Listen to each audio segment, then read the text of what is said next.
Hey, welcome back. This is round two. I just recorded like a 10-minute long update and then TikTok crashed and I lost the whole thing. So I'm going to try this again.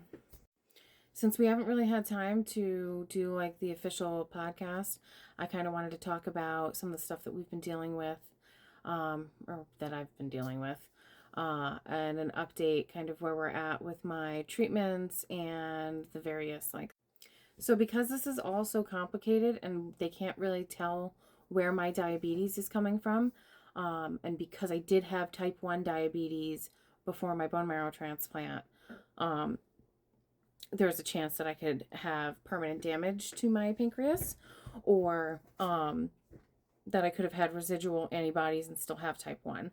So I was retested sometime last year and I was negative. I had like low levels, but it was below the threshold. And then they just reran the test last week or earlier this week and it came back negative, like completely zero. So that's awesome. I do not have type 1 diabetes anymore. Um, the type of diabetes I have, I don't know, steroid induced diabetes or type 1.5 because of the type 1. And the only way to know is once I come off the steroids, we see if my glucose levels go back to normal. And because this is so also complicated and it's not cut and dry, they want to start me on a GLP-1 in addition to like the insulin that I'm on, because I'm also incredibly insulin resistant, so the glucose can't get into my cells to give me energy. And then I also don't have an appetite, so when I don't eat, I'm not utilizing that energy properly. So I just feel like crap all the time, basically.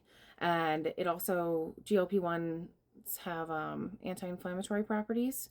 So they think that that'll also help just in general kind of bring my inflammation down, which that would be a huge relief. The only issue is like I fought against this for a while because I already have motility issues. So like it takes my body longer to digest food, and GLP-1s induce motility, or cause the body to slow down the digestion. And I can just already see that might be a problem. And I'm holding my breath, hoping that I just have the good side of the medication and not the side effects. I also thought I was supposed to be having my evaluation after my 24th treatment, which would be next week.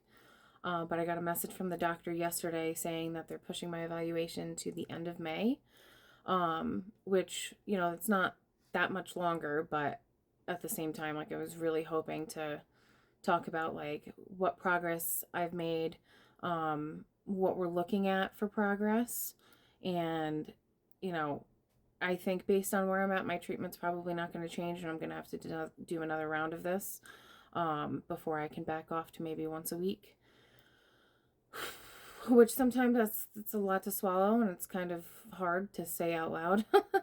um, but that's where we're at with my ECP treatments. I go for my axatilimab infusion today, which, as much as I really don't even want to drive down there, I am kind of excited because for the first week after I get my axatilimab infusion, I have the least amount of swelling. My weight drops by almost 10 pounds.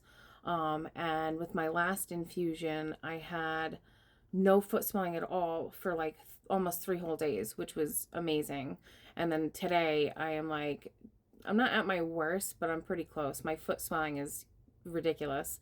I actually have special pairs of shoes for days like this because I don't fit in regular shoes. I can't even wear flip-flops because my feet are just so swollen.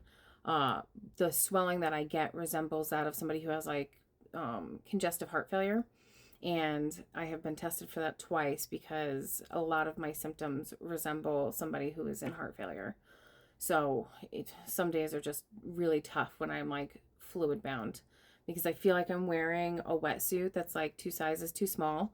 And when I get that swollen, my skin is so tight from the GVHD that it doesn't stretch anymore, and now it's just tearing, and I'm just literally covered in what look like stretch marks.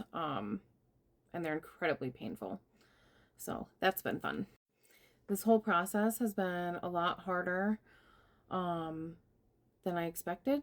I think I didn't know what to expect, but it's been really hard, and I'm tired. And even though we're like at the end of this first round of treatment, I know that it's not the end, so I'm still like I'm already exhausted for the next phase. But I am happy that I'm having more good days than bad days. What, at least in the last like week, I've had more good days than bad days, which that's huge. And I don't know. All of this has been hard. And now we're into sports season 2, so we've just been extremely busy. So as much as I want to record and we talk about it all the time, we are just like burnt. And Dan's working long hours at work, and I go to treatment almost every day for something or some appointment.